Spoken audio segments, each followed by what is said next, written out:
পৃথিবীর সব কিছু তোমার দৃষ্টিতে মিথ্যা হতে পারে, কিন্তু মরণের যন্ত্রণা হক, এটা সত্য। আমরা জানি হযরত ইদ্রিস নবী আলাইহিস সালামের জীবনী পড়েছি, আমি তাফসীরের ভেতরে দেখেছি হযরত ইদ্রিস নবী আলাইহিস সালাম তিনি শখ করে একবার মৃত্যুবরণ করতে চেয়েছিলেন। ডাক দিয়ে বলে রব্বুল আলামিন, আজরাইল ফেরেশতা আমার কাছে এসে, তার সাথে আমার বন্ধুত্ব আছে, কথাবার্তা হয় আমার সাথে, আমি মরতে চাই, তার মানে মরণের যন্ত্রণা কেমন এটা আমি একটু দেখতে চাই। তুমি আজরাইলের সাথে আমার বন্ধুত্ব আরো গাঢ় করে দাও। আল্লাহ রাব্বুল আলামিন কোন বিষয়ে যদি সিদ্ধান্ত নেন, বলেন কোন ফায়াকুন, সঙ্গে সঙ্গে হয়ে যায়। ফেরেশতা আজরাইলের সাথে তার বন্ধুত্ব হয়ে গেল। হাদিসটা যদিও জয়ীফ, দুর্বল, আমি শুধু শিক্ষার জন্য বলছি। ডাক দিয়ে বলে ফেরেশতা, আল্লাহ আপনার সাথে আমার বন্ধুত্ব তৈরি করে দিয়েছে, আমিও বন্ধুত্ব করেছি, কিন্তু এটা টিকিয়ে রাখতে হলে কয়েকটা কথা আপনার শোনা লাগবে বন্ধু হিসাবে। এক নম্বরে, আমি মৃত্যুবরণ করে দেখতে চাই যে মরণের যন্ত্রণা কেমন।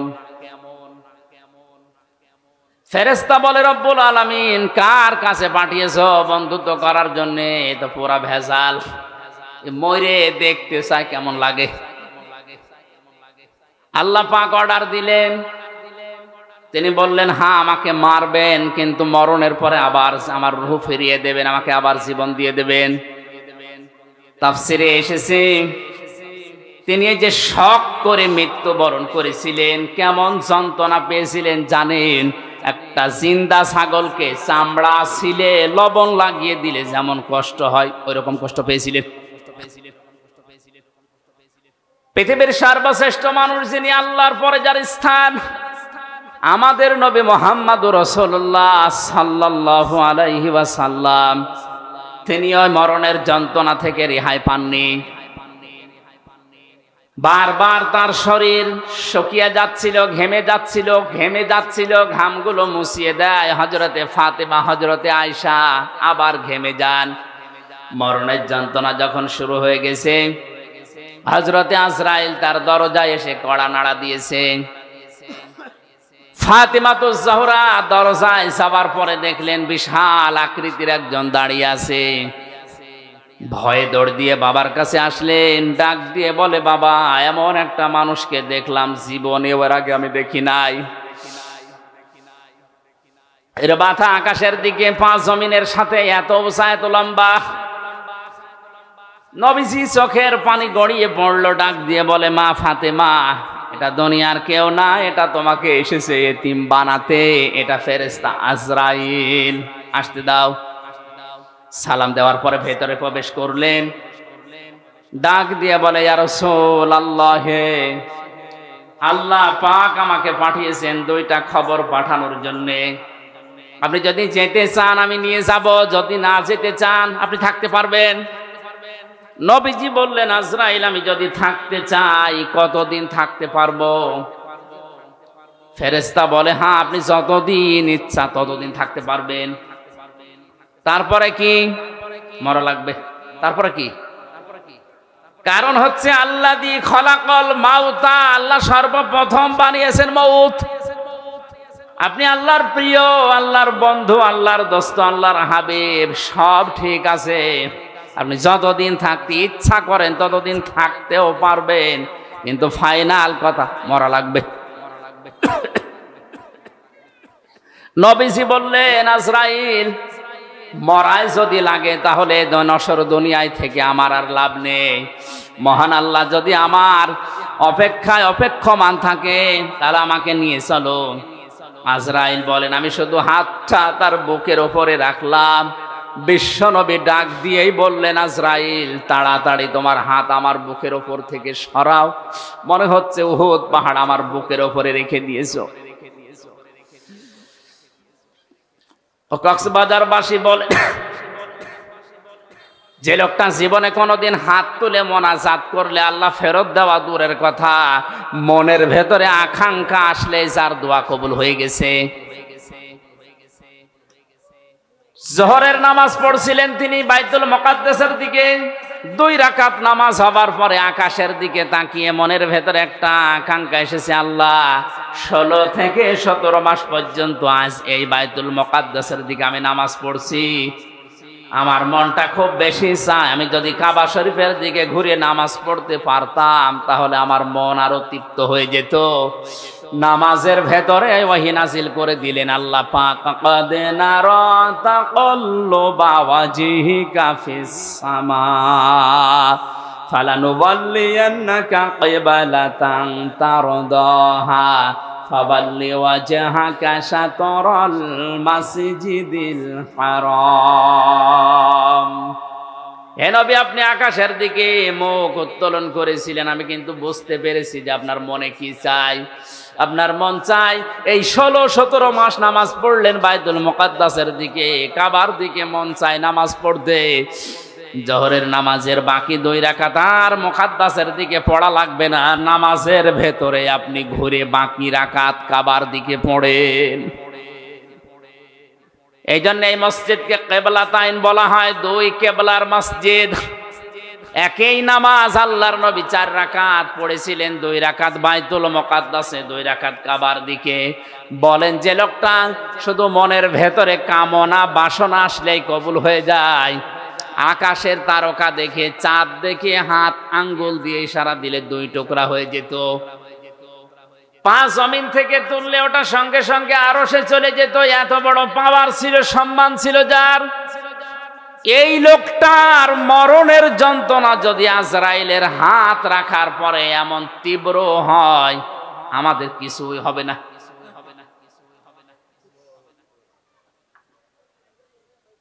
হযরত ঈসা আলাইহিস সালামের ঘটনা আমি তাফসিরে বাইজাবির ভেতরে পড়েছি।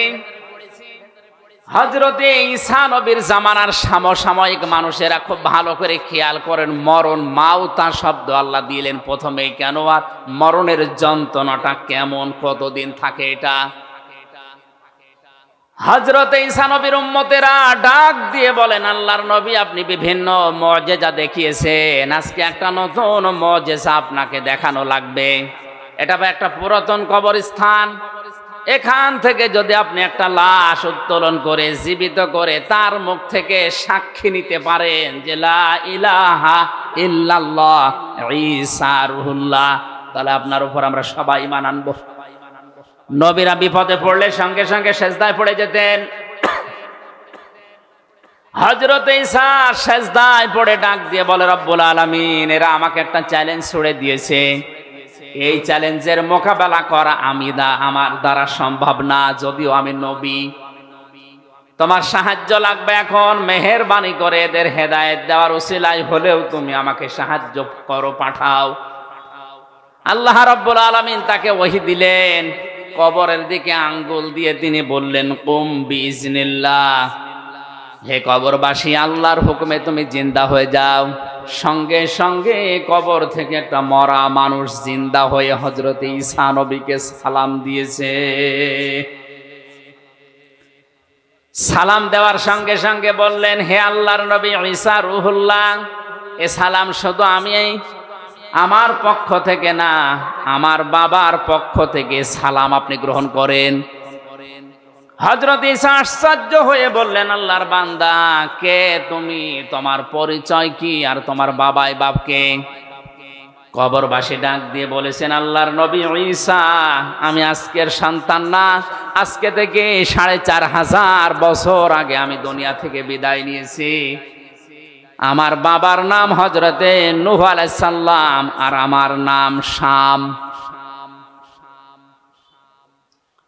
আমার বাবা ইন্তেকালের আগে আমাকে জানিয়েছিল যে মরণের পরে তোমাকে 1000 বছর পরে আবার একবার জিন্দা হওয়া লাগবে। জামানার নবী হযরতে ঈসার মুজিজার কারণে এটা আল্লাহ আমাকে জানিয়েছে, এটা তোমাকে আমি ওসিয়ত করলাম। তুমি যেহেতু আবার জিন্দা হবে, এক নবী আর এক নবীর ভাই, এজন্য আমি নূহুর ভাই হযরতে ঈসা, আমার ভাই ঈসা যখন তোমাকে জিন্দা করবে ওই সময় তুমি তাকে আমার সালামটা পৌঁছিয়ে দিও।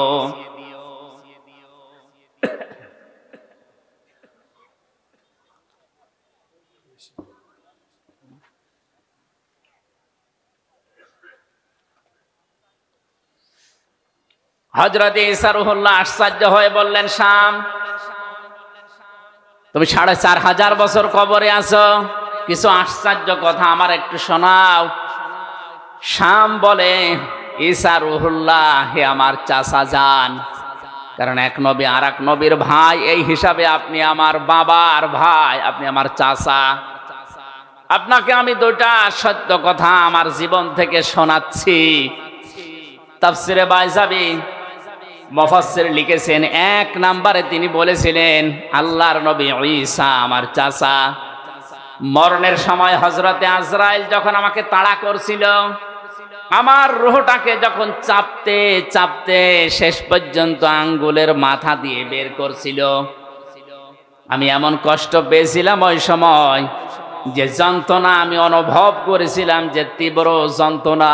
৪৫০০ বছর এই কবরে পড়ে আছি, এখন ওই যন্ত্রণা আমার শরীর থেকে যায়নি, এখনো ব্যথা করে।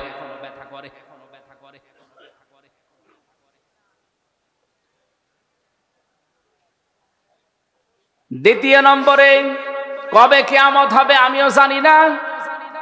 কিয়ামতের ওই কঠিন ময়দানে ওঠার আগ পর্যন্ত আমার শরীরের ৩৬০ জোড়া বিভিন্ন অঙ্গ প্রত্যঙ্গে জোড়া দেওয়া আছে।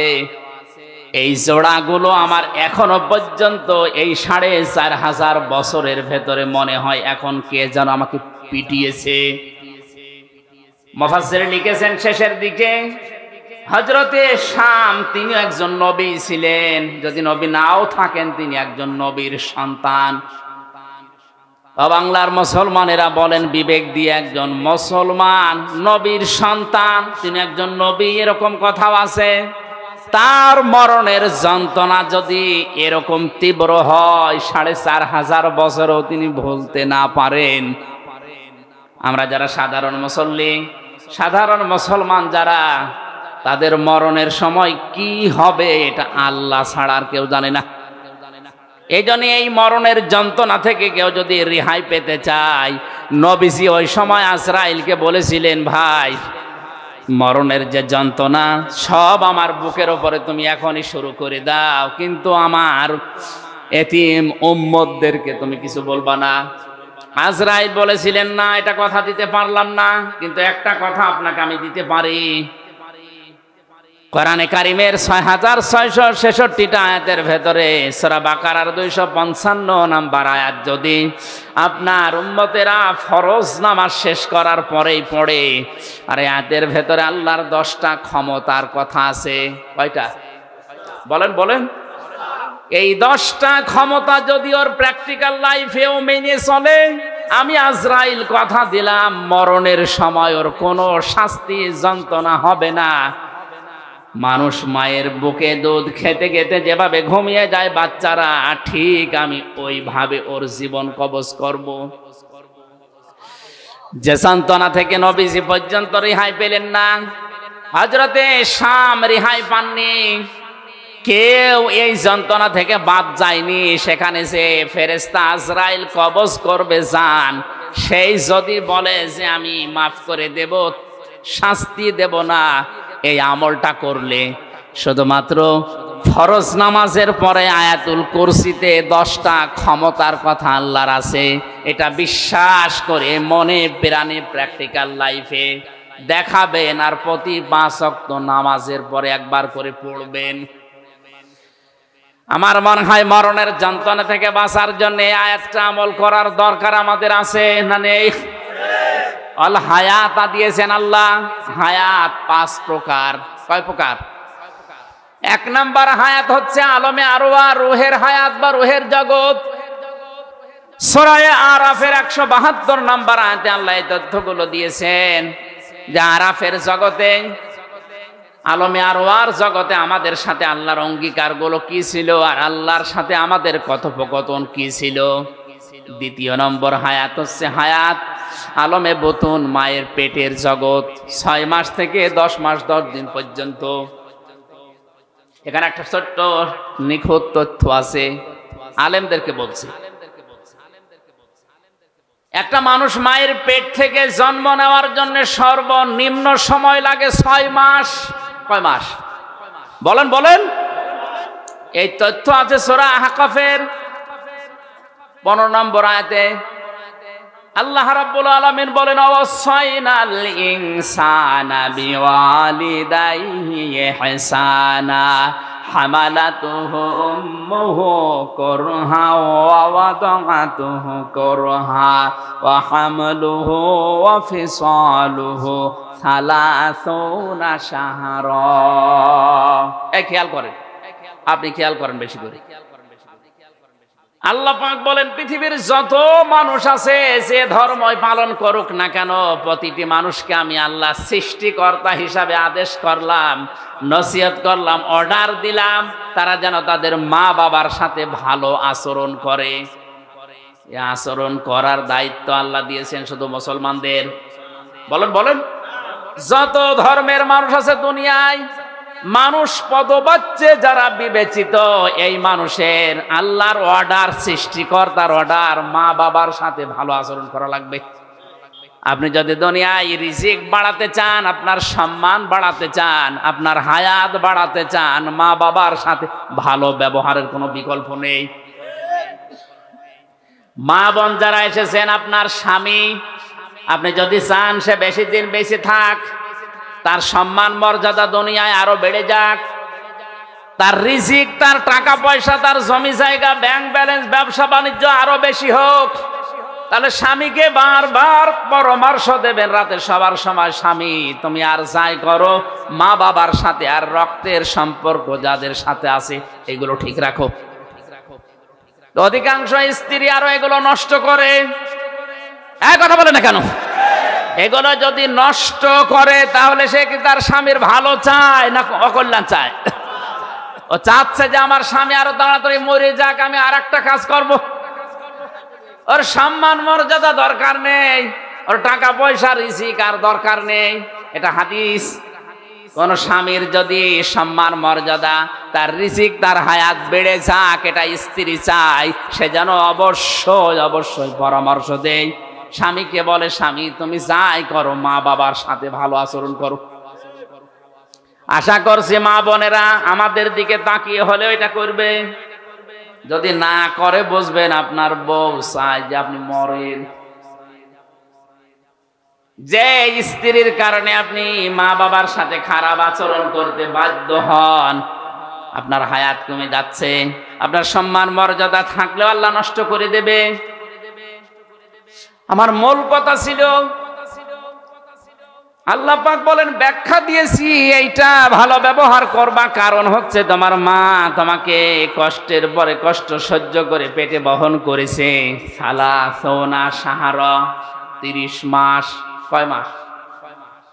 30 মাস বহন করে। বলেন বলেন? ওয়া হামলুহু ওয়া ফিসালুহু সালাসোনা শাহরা। এই যে মাঝখানে ওয়া আছে, তোমাকে দুধ পান করিয়েছে, পেটে বহন করিয়েছে, সব মিলে 30 মাস। আমরা জানি মানুষকে দুধ পান করানো লাগে মায়ের স্তন থেকে সর্বনিম্ন 2 বছর। কয় বছর? সূরা বাকারার 233 নম্বর আয়াতে আছে এটা। ওয়ালিদাতু ইরদিউনা আওলাদাহুন্না হাওলাইনি কামিলাইনি লিমান আরাদা আইয়ুতিম্মার রাদাআ। আমি দুনিয়ার বাবাকে, মায়েদেরকে আদেশ করেছি, তোমরা বাবারা যারা আছো মায়েদের মাধ্যমে সন্তানকে দুধ পান করাবা 2 বছর। কয় বছর? এ দুধ পান করার দায়িত্ব বাবার না মার? এই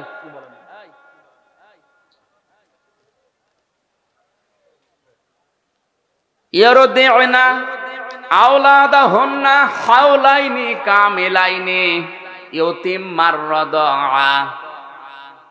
শব্দটা মোজারে, মুয়ান্নাস না, এটা হচ্ছে মুযাক্কার শব্দ, পুরুষের জন্য আল্লাহ ব্যবহার করেছেন। এই আয়াত দ্বারা বোঝা যায় দুধ পান করার দায়িত্ব বাবার। বাবা টাকা পয়সা খরচ করে হলেও মাকে দিয়ে এই দায়িত্ব পালন করাবে। মা যদি দুধ পান না করায় মায়ের গোনা হবে না। বাবা যদি টাকা পয়সা দিয়ে খরচ করে হলেও সন্তানকে বাঁচিয়ে রাখার জন্য মাকে দিয়ে দুধ পান করায়, এটা বাবার দায়িত্ব। মা দায়িত্বটা পালন করে দেয় টাকা পয়সা না নিয়ে, এটা আমাদের উপরে ইহসান। আমার ভাইরা, আমি এতিম্মার ব্যাখ্যাটা এখন যাচ্ছি না। আমার শব্দটা 2 বছর বাদ চলে গেল, 24 মাস। 30 মাসে আর কয় মাস থাকে বলেন বলেন? মুফাসসিরিন ইকরাম লিখেছেন একটা মানুষকে কমপক্ষে মায়ের পেটে থাকা লাগবে সর্বনিম্ন 6 মাস। বিজ্ঞানে আয়াত গবেষণা করে জানিয়েছে 6 মাসের আগে কোন সন্তান যদি দুনিয়ায় আসে, ওটা তার বাবার বৈধ সন্তান না, ওইটা হচ্ছে অন্য বাবার দেওয়া। বলে ওইটা কি? জারজ। বলেন না কেন? বলেন বলেন। সূরা কলমের 13 থেকে 17 পর্যন্ত এখানে প্রায় 13টা গুণ, 9টা গুণ আছে। যারা যারো সন্তান দুনিয়ায়, এদের 9টা গুণ আল্লাহ এখানে দিয়েছে। পৃথিবীতে যারা যারো সন্তান, তাদের 9টা গুণাবলী আছে। 1 নম্বরে গুণাবলী, এরা কোরআন বিরোধী। বাংলাদেশ সমাজ, বিশ্বে যারা সত্যি সত্যিই কোরআনের আলোচনা বিরোধী, কোরআন বিরোধী, এদের জন্ম আল্লাহ ছাড়া আর কেউ জানে না। ওর মাও যদি বলে না এটা আমারই, আমার বিশ্বাস হবে না। এজন্য আপনার জন্ম হয়তো ঠিক আছে, কোরআনের বিরুদ্ধে যে নিজের জন্ম খারাপ করবেন, এমন কপাল পোড়া আপনি হবেন। আপনি থেমে যান।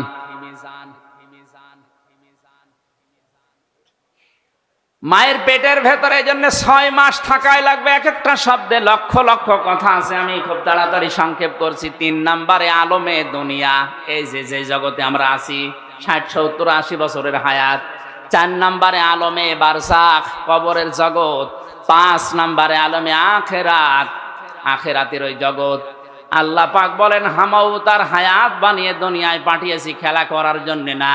লিয়াবলুয়াকুম আইয়ুকুম আহসানু আমালা, আমি দেখতে চাই তোমাদের ভেতরে কে ভালো কাজ করে আসতে পারো। আল্লাহ কিন্তু বেশি কাজ চাননি, তিনি চেয়েছেন ভালো কাজ। কি কাজ? এজন্য আমাদের হায়াত আর মওত বানানোর উদ্দেশ্য আল্লাহর, যেহেতু ভালো কাজ আমাদের কাছে চান। ভালো কাজ করার জন্য 4টা শর্ত লাগে। কয়টা বলেন বলেন? 1 নম্বরে ভালো কাজের শর্ত হচ্ছে ওর ভেতরে ইখলাস লাগবে। 2 নম্বরে নিয়ত করা লাগবে, খাঁটি খালেস নিয়ত হওয়া লাগবে। 3 নম্বরে ধৈর্য থাকা লাগবে। 4 নম্বরে ওই কাজ করতে হলে আপনাকে ইলম অর্জন করা লাগবে, জ্ঞান লাগবে। ভালো কাজ হওয়ার জন্য শর্ত কয়টা?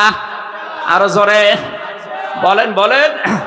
1 নম্বরে ইলম, 1 নম্বরে, 2 নম্বরে ধৈর্য, 3 নম্বরে খালেস নিয়ত, 4 নম্বরে ইখলাস। উল্টা পাল্টা করে হলো অসুবিধা নেই। 4টা শর্ত যদি না থাকে, ও কাজ বেশি হতে পারে কিন্তু এটা ভালো কাজ না। আল্লাহ রাব্বুল আলামিন সব চাইতে ভালো কাজ কোনটা, ওইটা কোরআনে কারিমে জানিয়েছে। আমি এক কথাই বলছি, ইয়া আইয়ুহাল্লাযীনা আমানু হাল আদুল্লুকুম আলা তিজারাতিন তুনজিকুম মিন আযাবিন আলীম। ইমানদারেরা, তোমাদেরকে আমি একটা ব্যবসার কথা দালালাত করব না, বলে দেব না, যে ব্যবসা করলে জাহান্নামের আগুন থেকে তোমরা মুক্ত হয়ে যাবে। তো উমিনুনা বিল্লাহি ওয়া রাসূলিহি ওয়া তুজাহিদুনা ফি সাবিলিল্লাহ বিআমওয়ালিকুম ওয়া আনফুসিকুম। এ পর্যন্তই শেষ। একটু ভালো করে খেয়াল করবেন, ভালো কাজ কোনটা, ওইটা কি আমির হামজা বলছে না আল্লাহ বলছে? তোমরা বিশ্বাস করবে আল্লাহর প্রতি, রাসূলের প্রতি, আর এই বিশ্বাসের দাবি অনুযায়ী জান আর মাল দিয়ে আল্লাহর দ্বীনকে জমিনে কায়েম করার জন্য জিহাদ করা লাগবে। এটা ভালো কাজ কে বলছেন? যালিকুম খায়রুল লাকুম, এইটাই ভালো কাজ। এটাই বলেন বলেন, এইটাই ভালো কাজ। আল্লাহ রাসূলকে আমরা যারা বিশ্বাস করি, এই দাবি অনুযায়ী জান আর মাল যাদের আছে, আমাদের একটাই টার্গেট হওয়া লাগবে, কি করে আল্লাহর জমিনে আল্লাহর দিন কায়েম হয়। এইটাই ভালো কাজ। ইন কুনতুম তা'লামুন, যদি তোমরা জানো। আল্লাহ পর্যন্ত বলে শেষ করে দেননি। আল্লাহ রাব্বুল আলামিন বলেন হুয়াল আজিজুল গফুর, আমি কিন্তু আজিজ, আমি গফুর। আজিজ কাদের জন্য আর গফুর কাদের জন্য? আজিজ হচ্ছে আমি আল্লাহ তাদের জন্য যারা এই ভালো কাজটা শোনার পরেও দুনিয়ায় করে না, তাদের জন্য আমি শক্তিশালী, আমি মহাশক্তিধর। তারা দিতে পারি যে কোনো এক প্রকার লাগিয়ে দিলে ওর বাহাদুরি শেষ হয়ে যায়। আমি কিন্তু আজিজ, আমি কি? 2 নাম্বার আমি গফর। আমি কাদের জন্য গফর?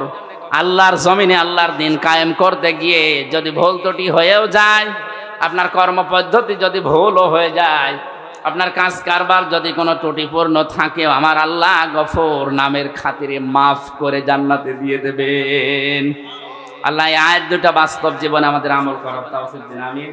কোরআনে কারীম জীবিত মানুষদের সামনে ব্যাখ্যা বিশ্লেষণ তাফসীর যদি করা হয়, তাফসীর মানে খুলে ফেলা।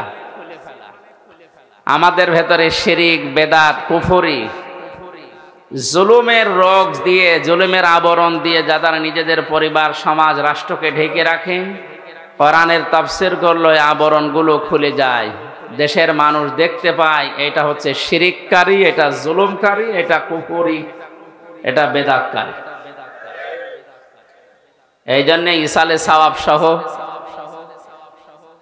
বিভিন্ন অনুষ্ঠান যেগুলো হয় 63 দিন ব্যাপী, কোনো সমস্যা নেই।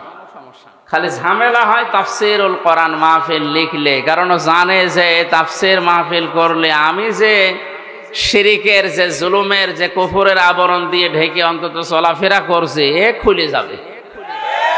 মানুষ তখন বুঝবে এই তো 2 নাম্বার। এই জন্য ঝামেলা।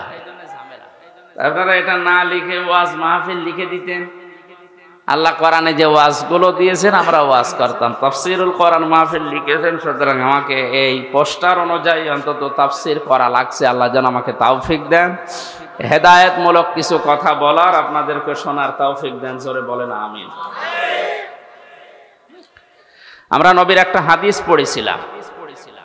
বিশ্ব নবী বলেন, কেউ যদি তার নিজের ঈমানকে পরিপূর্ণ করে নিতে চায়, কিয়ামতে সবচাইতে বেশি কাজে লাগবে যেটা, তার নাম ঈমান। তার নাম কি? আমাদের ঈমানকে যদি আমরা কমপ্লিট করে পুরাপুরি করে আল্লাহর কাছে যেতে চাই, 4টা কাজ দুনিয়ায় করা লাগবে। কয়টা কাজ?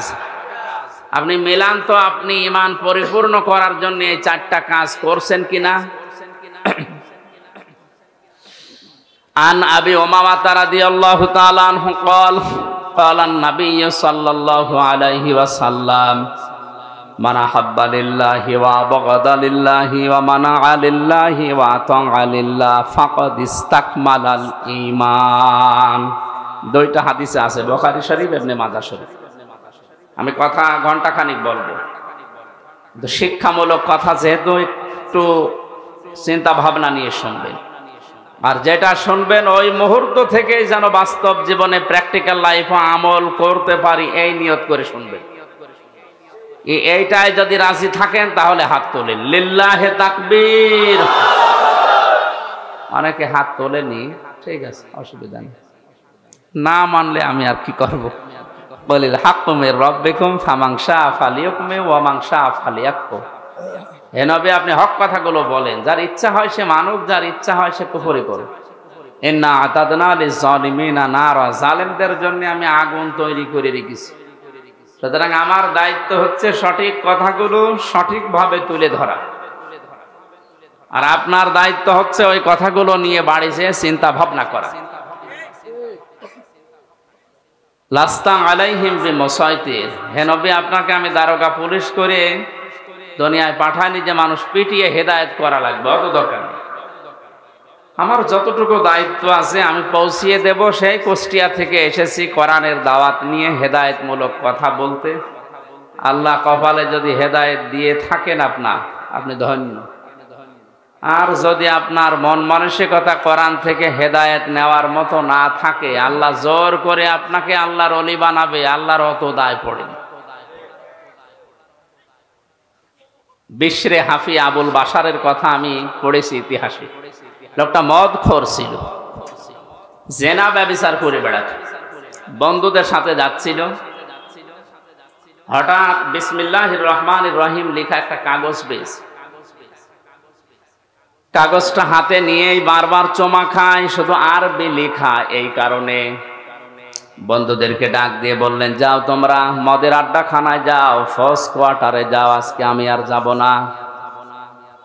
দৌড় দিয়ে বাড়িতে গিয়ে মাকে ডাক দিয়ে বলে, মা দেখেন তো এই কাগজের ভেতরে কার নাম লেখা, আমি তো পড়তে পারি না, মনে হচ্ছে আরবিতে লেখা। মা কোরআনে কারিম পড়তে পারত, কাগজ হাতে নিয়ে দেখে লেখা বিসমিল্লাহির রহমানির রহিম। 19টা অক্ষর আছে আয়াতের ভেতরে। কোন মানুষ যদি সওয়াবের নিয়েছে একবার বিসমিল্লাহ পড়ে, 190টা নাকি আল্লাহ সঙ্গে সঙ্গে লিখে দেন। আমাদের সম্পর্ক বিসমিল্লাহর সাথে। কিসের সাথে? বিসমিল্লাহর বাইরে যদি কারো সম্পর্ক থাকে, আপনি তার সাথে সম্পর্ক রাখলে মরবেন। বাশারের মা চোখের পানি ফেলে দিয়ে ডাক দিয়ে বলে, রব্বুল আলামিন তুমি কি আমার বাশারকে কবুল করেছো নাকি? বলে, কোথায় পেলে কাগজ? পথের মাঝে চলতে গিয়ে পেয়েছি। কি লেখা আছে? বাশারের মা বলে, বাবা এর ভেতরে তোমার ওই প্রভুর নাম লেখা আছে যিনি তোমাকে বানিয়েছেন। আল্লাহর 3টা নাম লেখা। বাশার ডাক দিয়ে বলে, মা আমার আল্লাহর নাম, আমার সৃষ্টিকর্তার নাম এখানে লেখা, কোথায় রাখলে সম্মান বাড়বে বলেন তো?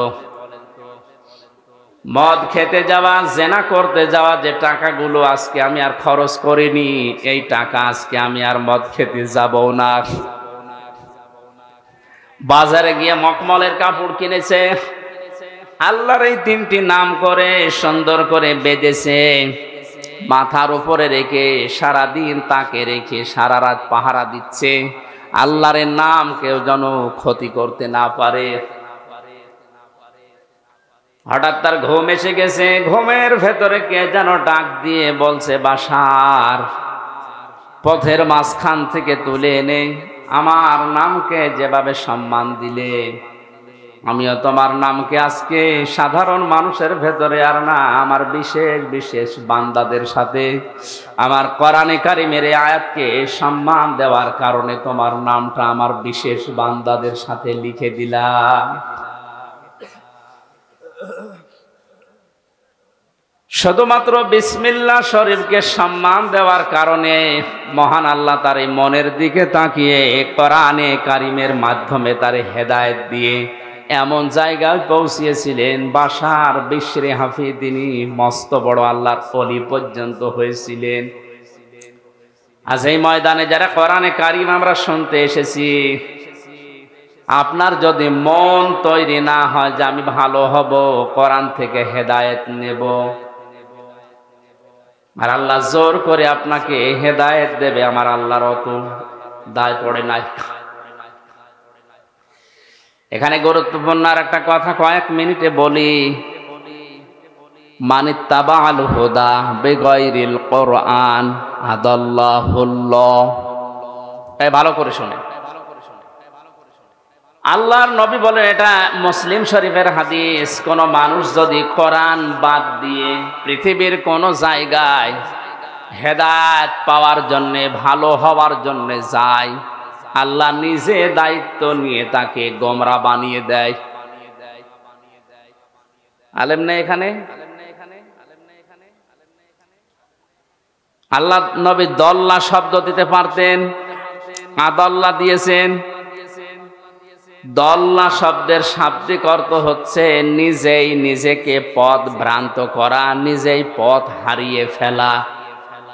আর আদাল্লাহ শব্দের বাবে ফাআল থেকে আসার কারণে বাংলা অর্থ দাঁড়াবে আপনি নিজে হয়তো ভালো হওয়ার নিয়তে গিয়েছিলেন, কিন্তু কোরআনে কারিম, কোরআনের কর্মসূচি, কোরআনের নিয়ম নীতি সেখানে ছিল না। এই জন্য আল্লাহ নিজে দায়িত্ব নিয়ে আপনাকে আল্লাহ নিজে আরো খারাপ বানিয়ে দেবে। এই হাদিস থেকে বাস্তব যেটা আমার এই চোখে ধরা পড়ছে, কোরআনে কারিম যেই দলে নেই, কোরআনে কারিম যেই দরবারে নেই, কোরআনে কারিম যেই পীরের কাছে নেই, ওখানে যদি কেউ ভালো হওয়ার নিয়তেও যায়, আল্লাহ নিজে তাকে খারাপ বানাবে। এই জন্য আদাল্লাহ শব্দ দিয়েছেন।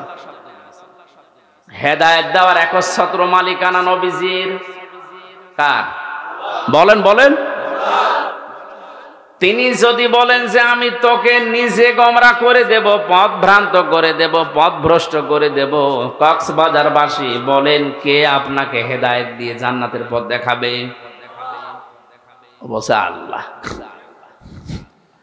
আপনি কোন জগতে আছেন? ভালো করে শুনতে বলছি। শাব্দিক অর্থ এটা বাবে ইফআল থেকে আসার কারণে আদাল্লাহুল্লাহ, আল্লাহ নিজে দায়িত্ব নিয়ে, তিনি ফাইল, এখানে তিনি কর্তা, নিজে দায়িত্ব নিয়ে আপনাকে গোমরা বানাবে, খারাপ বানাবে। আর আগে যদি বিড়ি না খেতেন, যেখানে কোরআন নেই ওখানে গেলে আপনি বিড়ি খাবে।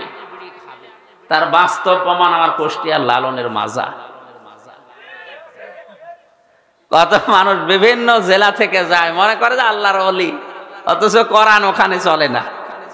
এই কথা বলেন এখানে, ওখানে মন মন গাঁজা পাওয়া যায়। আর অধিকাংশ মানুষ থাকে মানে উল্টা পাল্টা, নারী নিয়ে যা তা করে, এরপরে লাল পানি মানি খায়। একবার রাত 9টার সময় যে দেখে একজনকে দুধ খাওয়াচ্ছে, বললাম ভাই কি করেন? এর গায়ে তো কোনো পোশাক আশাক নেই।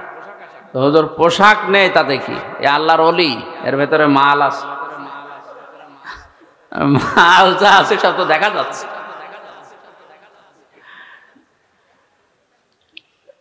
এর ভেতরে যদি কোনো মাল থাকে, এ মাল তো সবার আছে, এ মাল সবার নেই, তো ও মাল দেখার দরকার নেই। নতুন কোনো মাল যদি থাকে ওইটা দেখা। দেখেন এখানে কোরআনের নিয়ম নীতি থাকলে একটা মানুষ, যেখানে হাঁটুর উপরে কাপড় তোলা একজন পুরুষের জন্য নিষিদ্ধ, হারাম, আর উলঙ্গ হয়ে প্রায় বসে আছে, আর ওরে দুধ খাওয়ায় আর মনে করে আল্লাহর ওলি, এখানে কোরআন আছে? বলেন বলেন। অথচ মানুষ যারা যায় ভালো হওয়ার নিয়তে অনেকে যায়, যে আল্লাহর ওলির দরবারে যাচ্ছে, যাওয়ার পরে দেখা যায় আরো খারাপ হয়। আগে যদি বিড়ি না খেতো এখন বিড়ি খায়, আগে গাঁজা খেতো না এখন গাঁজা খায়।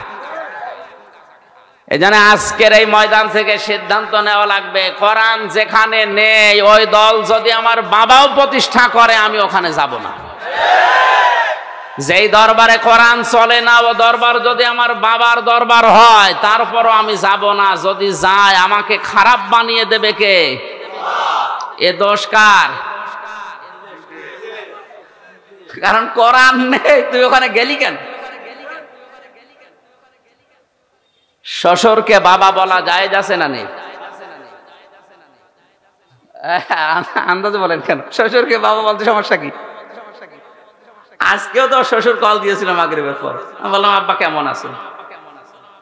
জায়েজ না থাকলে আমি বলতাম, কত আপনি আন্দাজে দিতেছেন না। তো শ্বশুরকে বাবা বলা জায়েজ আছে, কিন্তু নিজের বাবার সামনে যদি বারবার শ্বশুরকে বলেন আব্বা জান, আর এইটা কে আমি চিনি না, আপনার বাবার রাগ হওয়ার সম্ভাবনা হবে না? কোরআন পাঠিয়েছে আল্লাহ হেদায়েত দেওয়ার জন্য। হাদা বায়ানুল লিন্নাস হুদা ওয়া মাউইযাতুল লিল মুত্তাকিন, যালিকাল কিতাবু লা রাইবা ফি হুদাল লিল মুত্তাকিন। এরকম বহু আয়াত কোরআনে আল্লাহ দিয়েছেন যে এটা হেদায়েতের কিতাব। মানিত্তাবাআল হুদা ফামান তাবিআ হুদায়া ফালা খাউফুন আলাইহিম ওয়ালা হুম ইয়াহজানুন। এরকম প্রায় 26টা আয়াত আছে কোরআনে কারীম, প্রমাণ করে যে আমি হেদায়েত দেওয়ার জন্য দুনিয়ায় এসেছি। সুতরাং নিজের বাবার সামনে শ্বশুরকে বাবা বলা জায়েজ আছে, তারপরও যদি বারবার বলেন বাবার মনে যেমন দুঃখ লাগার সম্ভাবনা আছে। কোরআন আল্লাহ পাঠালো হেদায়েত দেওয়ার জন্য, এইটা বাদ দিয়ে আপনি যার কাছে যাবেন আল্লাহর তখন আপনার বাবার মতো রাগ হবে, দেখি তোর ওই পীর কেমন করে হেদায়েত দেয়। দরবারে গেলে মানুষ আজ হেদায়েত পাওয়ার পরিবর্তে গোমরা হয়ে যাচ্ছে। চট্টগ্রামের মরহুম আব্দুল জব্বারের দরবারে গেলে সন্তানমণি কোরআন তুলে দিত যে কোরআন পড়ো, আল্লাহকে পেয়ে যাবে। ফরফরা শরীফের যারা পুরাতন পীর ছিল সেখানে গেলে মানুষ আগে বলতো যে কোরআন শরীফ তুলে দিলাম আল্লাহকে পেয়ে যাবেন, যান।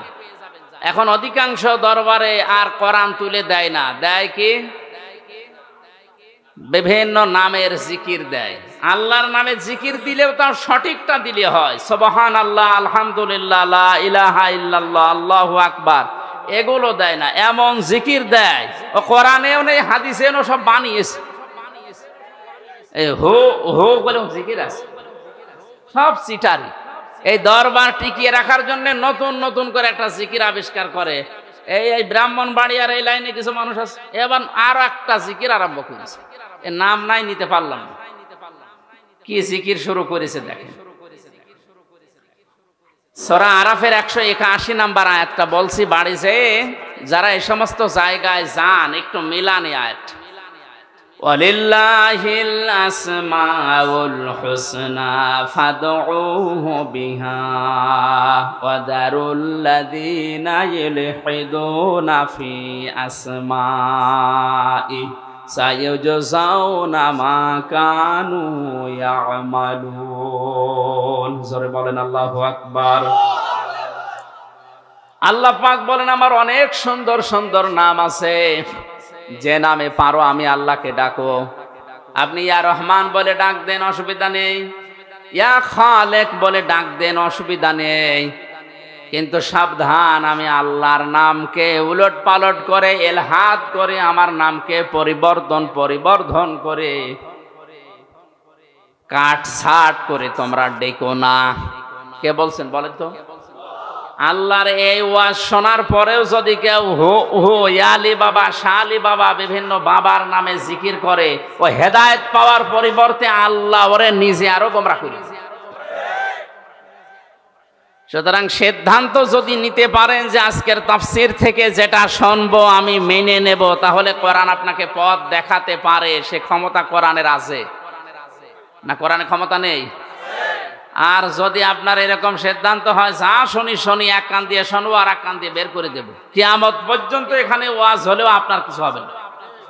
এরকম ওয়াজ শোনার জন্য এসেছেন না। আমরা ঈমানকে যেহেতু পরিপূর্ণ করে নিতে চাই, কয়টা কথা বলেছিলাম? জবান খুলে বলেন কয়টা? খুব ভালো করে মিলান। আপনার ঈমান আসলে পরিপূর্ণ হচ্ছে না, আরো ঈমান ধ্বংস হয়ে যাচ্ছে। আল্লাহর নবী বলেন মান আহাব্বা লিল্লাহ, কেউ যদি তার ঈমানকে পরিপূর্ণ করে নিতে চায়, সে যাকে ভালোবাসবে সেটা যেন আল্লাহর জন্য বাসে, দুনিয়ার কোনো স্বার্থ পাওয়ার জন্য না, দুনিয়ায় কোনো নামের জন্য না, ভাইরাল হওয়ার জন্য না। সে শুধু ভালোবাসবে কাউকে। কার জন্যে? আমাদের আজ এইটা কিন্তু দিন দিন কমে যাচ্ছে। আমরা আল্লাহর জন্য কাউকে ভালোবাসতে পারছি না।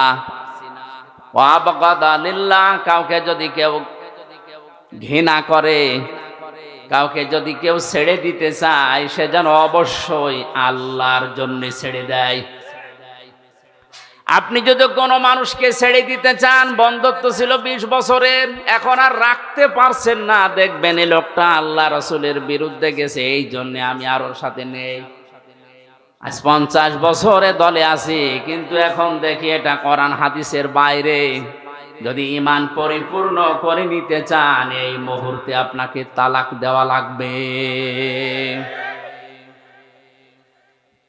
ওয়া তাআ লিল্লাহ, কাউকে কিছু যদি দেন, দান করেন, হাদিয়াও দেন, এটা শুধু আল্লাহর জন্য দেওয়া লাগবে। আজ আমরা অনেক কিছু দিতেছি, দান করছি, কিন্তু সব দলীয়করণ এই লাইনে চলে গেছে। আমি যে ঈমান পরিপূর্ণ করে নেওয়ার জন্য আল্লাহর জন্য দেব, এই মন মানসিকতা আমাদের নষ্ট হয়ে যাচ্ছে। অমানা আলিল্লাহ, আপনি যদি নিষেধ করেন কাউকে দিতে, কাউকে দেবেন না, এইটাও হওয়া লাগবে শুধুমাত্র আল্লাহর জন্যে। নবীজি বলেন কথাগুলো যদিও ছোট ছোট, এই চারটা কথা যাদের মগজ আছে মাথায়, তামাম দুনিয়া দেখবেন এর ভেতরে লুকিয়ে আছে। আমার তো মনে হয় এই চারটা কথায় নবীজি যা জানাতে চেয়েছেন, আমার যতদিন হায়াত আল্লাহ দিয়েছেন, আমি এই চারটা পয়েন্টের উপরে যদি কথা বলি আমার জীবনই শেষ হয়ে যাবে। সব এর ভেতরে আছে। আপনি কাউকে ভালোবাসবেন আল্লাহর জন্যে, কাউকে ঘৃণা করবেন আল্লাহর জন্যে, কাউকে দান করবেন আল্লাহর জন্যে, দান করা থেকে বিরত থাকবেন আল্লাহর জন্যে, তাহলে দুনিয়ার থাকে কি?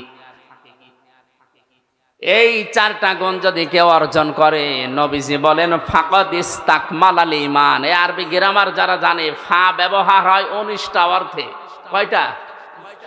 এর 13 নাম্বার কায়দাতে আছে, বালাগাত মান থেকে দেখবেন। এই ফা ব্যবহার করার নিয়ম হচ্ছে, আগের যে বর্ণনা নবীজি করছিলেন বা আপনি করছিলেন, এই কথাগুলো যদি কেউ মেনে নেয়, তাহলে পরের কথায় ফা দিয়ে গ্যারান্টি দেওয়া হচ্ছে। এরপরে আবার কদ আছে, কদ মানে নিশ্চয়, অবশ্যই।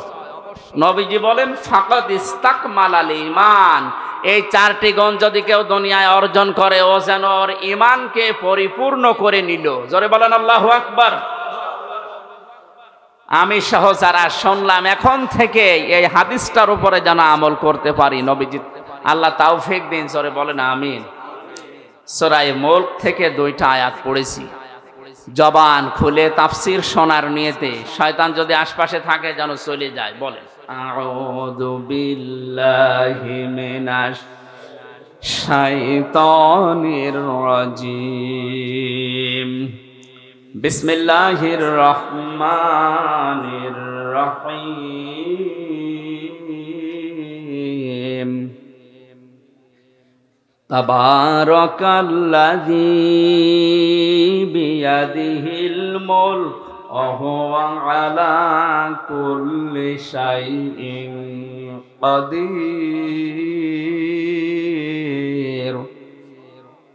الذي خلق الموت والحياة ليبلوكم أيكم أحسن عملا وهو العزيز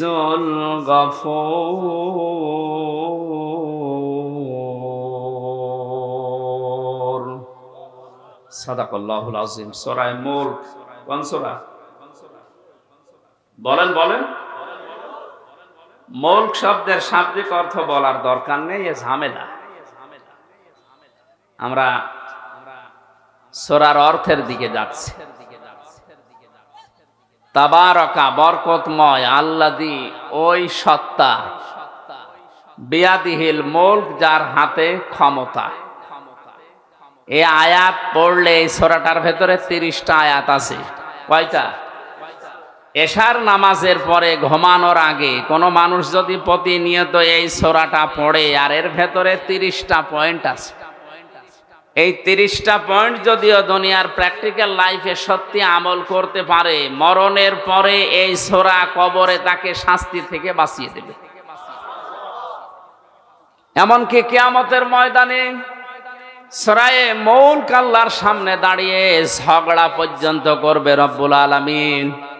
তোমার এই বান্দা তার প্র্যাকটিক্যাল লাইফে আমাকে আমল করেছিল, আমাকে কাজে পরিণত করেছিল, সুতরাং আমি তোমাকে বলছি তোমার এই বান্দাকে তুমি মাফ করে দাও, নয়তো তোমার কোরআন থেকে আমারে কেটে বাদ দিয়ে দাও। আমার মতো সলিমদ্দি আপনার মতো মানুষের জন্য কোরআন থেকে আল্লাহ আয়াত কেটে বাদ দেবে? বলেন বলেন। শেষ পর্যন্ত আল্লাহ আমাকে আপনাকে যারা এই আয়াতটা এখন থেকে আমল করবেন, শেষ পর্যন্ত নবীজি বলেন আল্লাহ তাদেরকে মাফ করেই দেবে। কি আছে এই সূরার ভেতরে? যেহেতু 30টা আয়াত আমরা 2টা পড়েছি, অন্তত 2টা পর্যন্ত দেখি কি আছে। বরকতশালী, করুণাময় ওই আল্লাহ যার হাতে রাজত্ব, ক্ষমতা। এটা যদি কেউ বিশ্বাস করে, সে জীবনেও এ কথা আর বলতে পারবে না ক্ষমতার উৎস জনগণ। তাকে কথা বলা লাগবে, মুখেও বলা লাগবে, বিশ্বাসও করা লাগবে ক্ষমতার একচ্ছত্র মালিকানা আল্লাহর। তাবারাকা শব্দ দিয়ে আল্লাহ আয়াত শুরু করলেন কেন? যতগুলো তাফসীর আমি দেখেছি মুফাসসিরিন ইকরাম জানিয়েছেন, যত রকমের দোষ দুনিয়ার মানুষ আল্লাহকে দিতে পারে, সব দোষ থেকে, সব আয়েব থেকে আমার আল্লাহ নিজেকে আগেই মুক্ত ঘোষণা করছেন। পৃথিবীর অনেকে আল্লাহর নামে দোষ দিয়েছে, আল্লাহর সন্তান আছে, এই জন্য আল্লাহ তাদেরকে কাফের ঘোষণা দিয়েছে, তারা খ্রিস্টান। অনেকে আল্লাহর স্ত্রী আছে, আল্লাহর পুত্র আছে, এ কথা বলার কারণে আল্লাহ তাদেরকেও কাফের বলে ঘোষণা দিয়েছে, তারা ইহুদি। আজ মুসলমান নামধারী অনেকের ভেতরেই এই ধারণা বদ্ধমূল হয়ে আছে। ইহুদি খ্রিস্টানরা সরাসরি আল্লাহকে সন্তান স্ত্রী আছে এই দোষ দেয়। আমরা নামধারী মুসলমানেরা হয়তো আল্লাহর সন্তান আছে স্ত্রী আছে এ কথা বলি না, কিন্তু বলি আল্লাহর সাথে আমার বাবাও আছে। কবরে যে লোকটা শুয়ে আছে এর উপরে এত বেশি বিশ্বাস করে মানুষ, মনে হয় আল্লাহ ওর থেকে অনুমতি নিয়ে তারপরে কোনো কাজ করবে। যে সমস্ত বিষয়ে মানুষ আল্লাহর সাথে শিরিক করতে পারে, তাকে দোষ দিতে পারে, সব রকমের অক্ষমতা, দুর্বলতা, সব রকমের দোষ থেকে, আয়েব থেকে আমার আল্লাহ নিজেকে মুক্ত ঘোষণা দেওয়ার পরেই এমন একটা শব্দ দিয়েছেন, বিয়াদিহিল মুলক, আমি আল্লাহর কুদরতি হাতে দুনিয়ার সব ক্ষমতা। হুয়া আলা কুল্লি শাইইন কাদির, সব কিছুর উপরে আমি আল্লাহরই ক্ষমতা চলে। আপনার 3.5 হাত বডি, এইটার উপরেও আপনার ক্ষমতা চলে না। আপনার নাক আপনার কথা শোনে না, আপনার এই হাতও আপনার কথা মতো চলে না। বলেন কেমন করে পায়খানায় যান? যে যদি বলেন আমি কিন্তু এই দেশের মন্ত্রী, কোন দুর্গন্ধ যেন আমার নাকে না আসে, নাক বলবে বেটা যদি বাঁচতে চাস আগে আমার চেপে ধর। কথা বলছেন কেন? নাকও আপনার কথা শোনে না। আপনার শরীরের অঙ্গ প্রত্যঙ্গ গুলোই তো শুনছে না। এমনকি কিয়ামতের ওই কঠিন ময়দানে অঙ্গ প্রত্যঙ্গ যারা আল্লাহর আইনের বিরুদ্ধে ব্যবহার করেছে এগুলো তাদের বিরুদ্ধে সাক্ষ্য হয়ে দাঁড়াবে। জোরে বলেন নাউজুবিল্লাহ। আল্লাহ রাব্বুল আলামিন বলেন, আল-ইয়াউমা নাখতিমু আলা আফওয়াহিহিম ওয়া তুকাল্লিমুনা আইদিহিম ওয়া তাশহাদু আরজুলুহুম বিমা কানু ইয়াকসিবুন। সূরা ইয়াসিনের 5 নম্বর আয়াতে আছে, কিয়ামতের দিন আল্লাহ মানুষের মুখের উপরে মোহর লাগিয়ে দেবে, সেলাই করে দেবে। হাত আল্লাহর সাথে কথা বলবে। আইদিহিম দিয়ে আল্লাহ শুধুমাত্র এই হাত বোঝাননি, হাত মানে বিভিন্ন রকমের হাত দুনিয়ায় মানুষের চলতে গেলে থাকে। কথা বলেন না কেন? কত রকমের হাত দুনিয়াতে আপনি ব্যবহার করেন। কেউ এই হাত ব্যবহার করছে, কেউ টাকা পয়সার হাত ব্যবহার করে, কেউ ক্ষমতার হাত ব্যবহার করে। দুনিয়ায় যে হাত ব্যবহার করে আপনি আল্লাহর বিরুদ্ধে, মানবতার বিরুদ্ধে অবস্থান নিয়েছিলেন, কিয়ামতের দিন ওই হাতগুলো আপনাকে আল্লাহর বিরুদ্ধে সাক্ষী দেওয়ার জন্য, আপনার বিরুদ্ধে আল্লাহর কাছে সাক্ষী দেওয়ার জন্য দাঁড়াবে।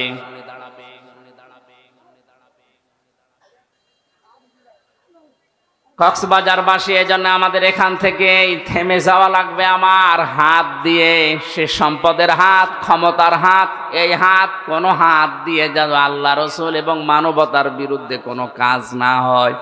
আজকে হয়তো অনেককেই দেখতে পাচ্ছি, কিন্তু চোখ বন্ধ করার পরে আমার সাথে থাকা দূরের কথা, কেউ আমার সাথে থাকতেও চাইবে না। কোরআনে কারীম জানিয়েছে, ওয়াকুল্লুহুম আতিহি ইয়াউমাল কিয়ামাতি ফারদা। সূরা মরিয়মের 95 নম্বর আয়াতে আছে, কিয়ামতে প্রত্যেকটি মানুষকে আল্লাহ তার নিজের কাছে ডাকবেন, স্রেফ একা একা। কয়জন করে বলেন বলেন? সুতরাং বিভ্রান্তি যদি কেউ ছড়ায়, কিয়ামতে অনেকে হাজার হাজার মুরিদ নিয়ে উঠবে, এটা পুরা মিথ্যা কথা, এই আয়াতের সাথে সাংঘর্ষিক।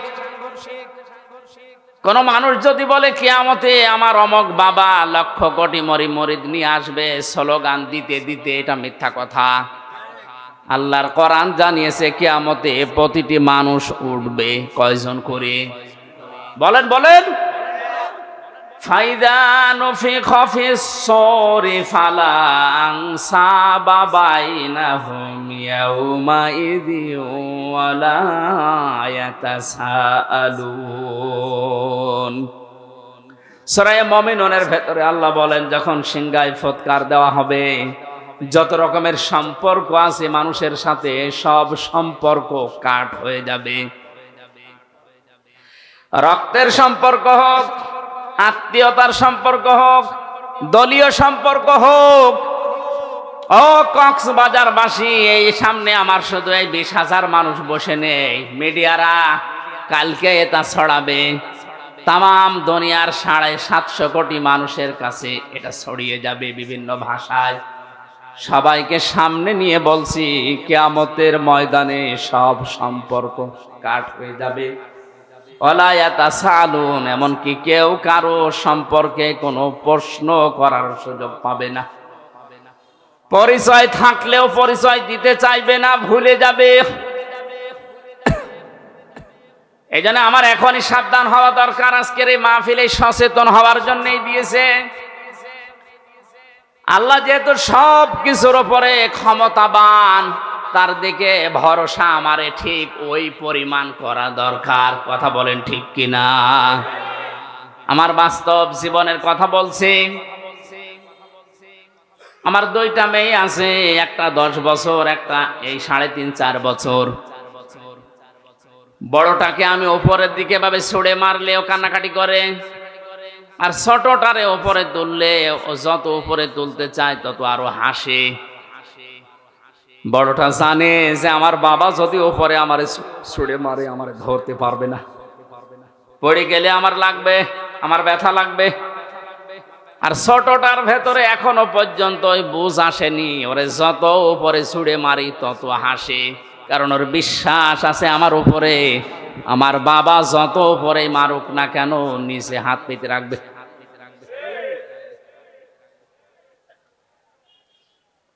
এই যে আলা করলে সাজ্জিন কাদির, সব কিছুর উপরে আল্লাহর ক্ষমতা চলে, আল্লাহর উপরে তাহলে কিভাবে ভরসা করা দরকার। আমার মেয়ে ফারিহা জান্নাতের মতো ভরসা আমার উপরে যেভাবে করে, ওই ভরসাও এখন আমাদের আল্লাহর উপরে নেই। আল্লাহ রাব্বুল আলামিন এতক্ষণ তার ক্ষমতার কথা, ভরসার কথা, দোষ ত্রুটির মুক্তির কথা বলছিলেন। এই যে বিয়াদিহিল মুলকের ভেতরে লক্ষ লক্ষ কথা তাফসিরে আছে, হঠাৎ করে আল্লাহ আলোচনার ধরন পাল্টিয়ে ফেললেন। তার ক্ষমতার কথা, নির্দোষের কথা, পবিত্র পবিত্রর কথা, এগুলো বলতে বলতে আল্লাহ সব পাল্টিয়ে আলোচনার ধরন পাল্টিয়ে দিয়ে বললেন, এবার মানুষের জীবন এবং মৃত্যু সংক্রান্ত ভয়ঙ্কর 2টা তথ্য আল্লাহ দিয়েছেন। জবান খুলে বলেন, আল্লাযী খালাকাল মাউতা ওয়াল হায়াতা লিয়াবলুয়াকুম আইয়ুকুম আহসানু আমালা ওয়াহুয়াল আজিজুল গফুর।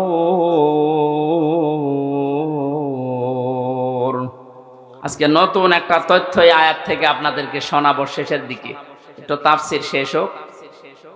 আল্লাহ রাব্বুল আলামিন হঠাৎ আলোচনার ধরন পাল্টিয়ে এবার বলতে আরম্ভ করেছেন, আল্লাযী খালাকাল মাউতা, তিনি কিন্তু ওই আল্লাহ যিনি দোষ ত্রুটি থেকে মুক্ত, যার হাতে ক্ষমতা, যার সব ক্ষমতার মালিক যিনি, তিনি তোমাদের মউত আর হায়াত সৃষ্টি করেছেন। আমাদের মউত আর হায়াত বানিয়েছেন কে? আয়াতের সর্বপ্রথম শব্দ কিন্তু আল মাউতা, মাউত দিয়ে। দ্বিতীয় নম্বরের শব্দ আল হায়াতা, আল্লাহ আগে হায়াত না বানিয়ে মওত আগে বানিলেন। মুফাসসিরিন ইকরাম লিখেছেন দুনিয়ার মানুষ একথা মনে প্রাণে 100 ভাগ বিশ্বাস করো যে তুমি আর যাই করো না কেন মরা লাগবে।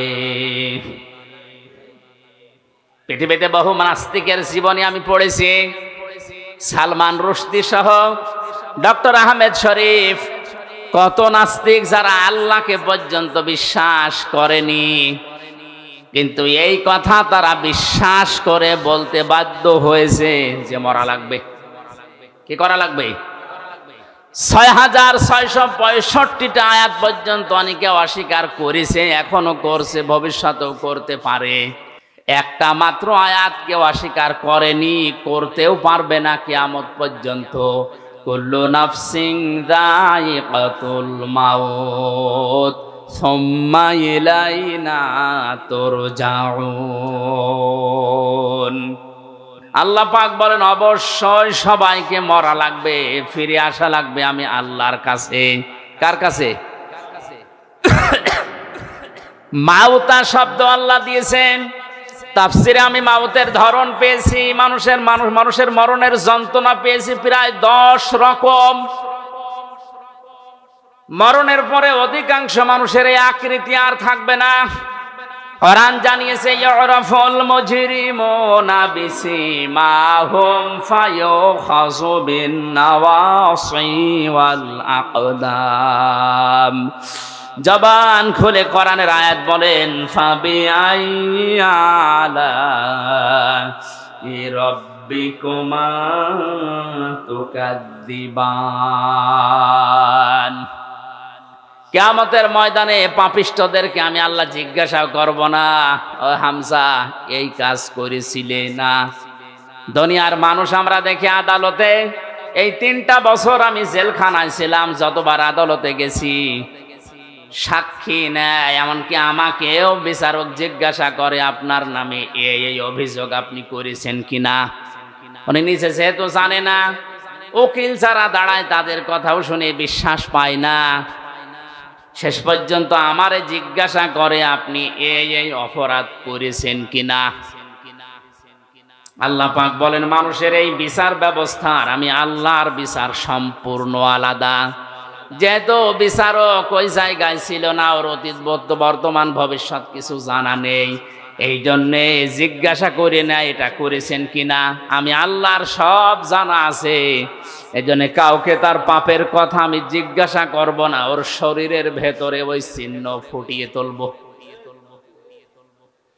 তাফসিরে 10 প্রকার মানুষের নাম আমি পেয়েছি। অনেক মানুষ মরণের পরেই তার চেহারা পাল্টিয়ে কুকুরের মতো হয়ে যাবে। আপনি যত সুন্দর করে কাফন দাফন দিয়ে উপরে ফুলের পাহাড় লাগিয়ে দেন, ভেতরে আল্লাহ তার আকৃতি কুকুর বানিয়ে দিয়েছে। কুকুরের চেহারা হবে কাদের?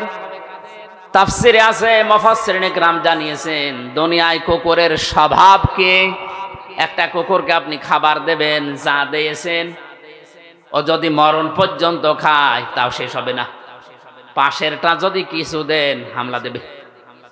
এই কথা বলছেন এখন।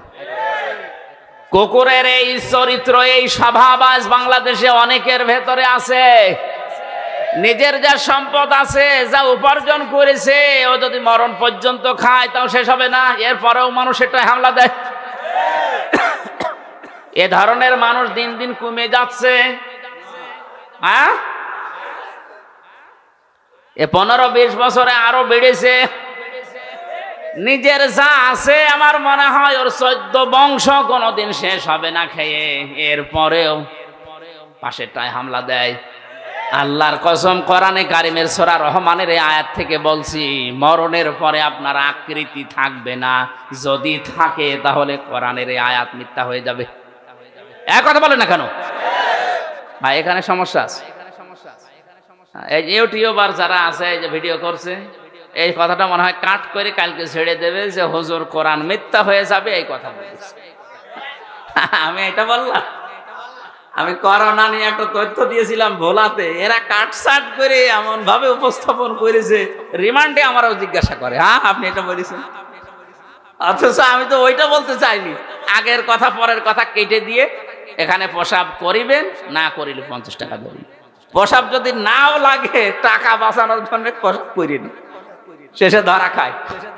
আমার এই ধরা খাইয়েছে এরা, এই কাটসাট করে 2 মিনিট 2.5 মিনিট করে ছাড়ে, আর এইগুলো আমার রিমান্ডে জিজ্ঞাসা করে। অথচ ওই কথা তো আমার না, আপনি আগের কথা পরের কথা 1 ঘন্টা 1.5 ঘন্টা 2 ঘন্টা কথা বলি, এগুলো না দিয়ে মাঝখান থেকে 2.5 মিনিট দিয়ে দিলেন। ও আগে পরে কি আছে আমি তো জানি না। অন্তত এই 150-200 ক্যামেরা যারা এসেছেন আপনাদের হাতে পায়ে ধরে বলছে এই ক্ষতি আর করেন না, আমি আবার হয়তো আপনাদের জন্য যাব, কারণ এরাই ঝামেলা করে। এটা আর করেন না ভাই। এই জন্য আমাদের আকৃতি যদি মরণের পরে কুকুরের মতো করতে না চাই, তাহলে মানুষের সম্পদে হামলা দেওয়া, অবৈধভাবে খাওয়া, এটা এই মুহূর্ত থেকেই বন্ধ করা লাগবে। কিছু মানুষের আকৃতি হবে সাপের মতো, সর্পের মতো। সাপের কাজ হচ্ছে একটা মানুষকে সবল দেয়, লোকটা মারা যায়, সাপের কোনো লাভ। এই জবাব দেন না কেন?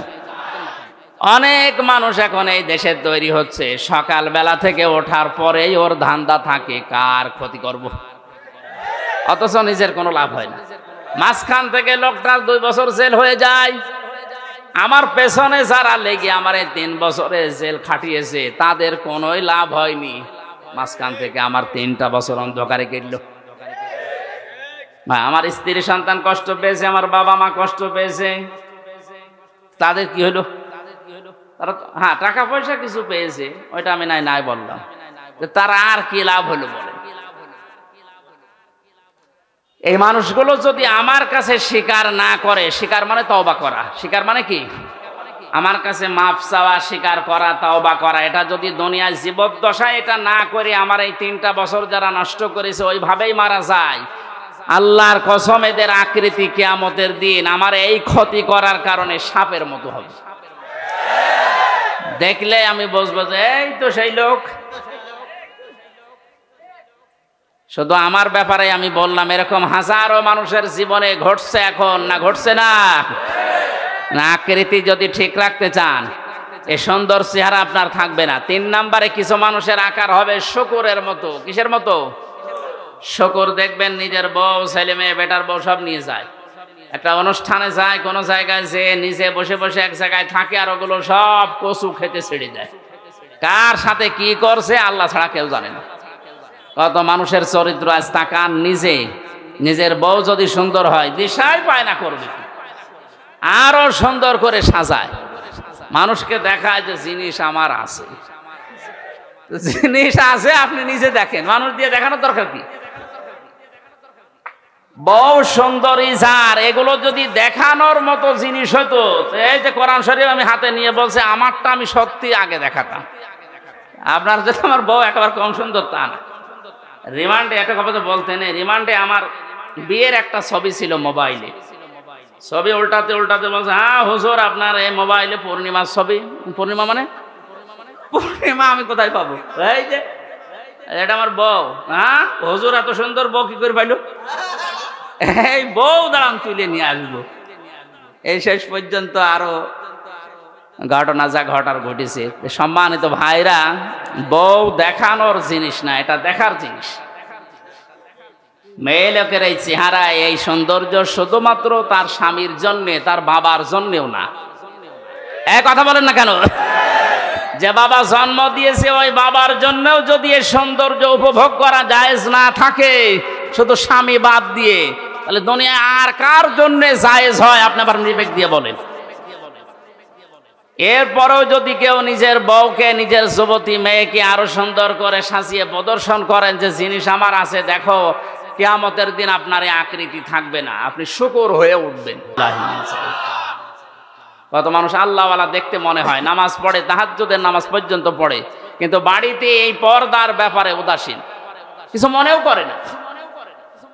আমার জেলাতে একবার ম্যাট্রিক পরীক্ষা দিতে নিয়ে যাবে মেয়েকে, এই 16 বছর 17 বছর বয়স এরকম যুবতী মেয়েকে ম্যাট্রিক পরীক্ষা দেওয়ার জন্য বাবা এই ভ্যানের পেছনে বসে ঘোমটা দিয়ে তসবিহ নিয়ে আল্লাহ আল্লাহ করছে, আর মেয়েকে সামনে বসিয়েছে। আমি মোটরসাইকেল নিয়ে সামনে দিয়ে যাচ্ছিলাম, ডাক দিয়ে বলছে, মুরব্বী এইভাবে আছেন একেবারে সব কিছু ঢেকে? বলছে, বাবাজি দিনকাল ভালো না, কার মেয়ের দিকে নজর দেয় বলা যায় না, এই জন্য আমি আল্লাহ আল্লাহ করছি। সামনে এটাকে আমার মেয়ে পরীক্ষা দিতে যাচ্ছে, তা আপনি সামনে ক্ষেপণাস্ত্র ফিট করে রেখেছি আর পড়ছেন সুবহান আল্লাহ আলহামদুলিল্লাহ আল্লাহ, এ কাজ হবে? আগে ওইটা ঢাকেন, আপনার মাথায় পাগড়ি দেওয়ার দরকার নেই, এই পাগড়ি ওই মেয়ের মাথায় দিন।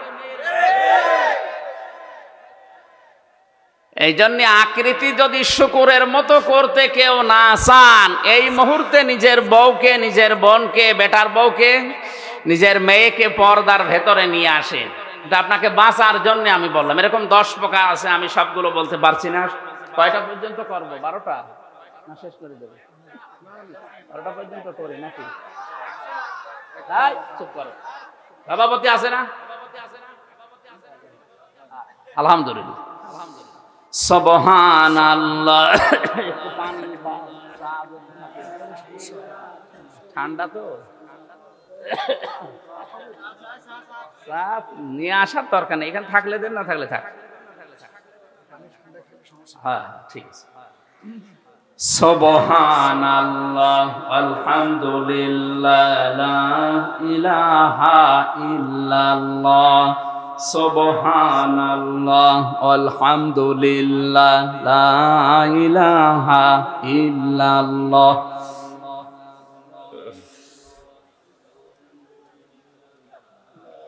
আমি জিকির করতে বললাম নাকি খাজা বাবা বলতে বলছি? আপনারা তো পুরুষ মানুষ, মহিলা প্যান্ডেল আছে না, ওই জায়গায় যদি যে বলতাম যে জিকির করেন, ওরা এমন আওয়াজ দিত, এটাতে তো 3 গুণ আওয়াজ হইত। আমি তো মহিলা প্যান্ডেলের জিকিরের চট্টগ্রাম বিভাগে বিভিন্ন জায়গায় হয়, এগুলো দেখেছি। জিকির করতে বললাম, আপনারা যে কায়দা জিকির করছেন, এখানে পুরুষ মানুষ আছে তো? দেখেন তো আগে, দেখেন কি হলো, দেখেন না কেন? পুরুষ নেই, জিকির করেন সুবহানাল্লাহ।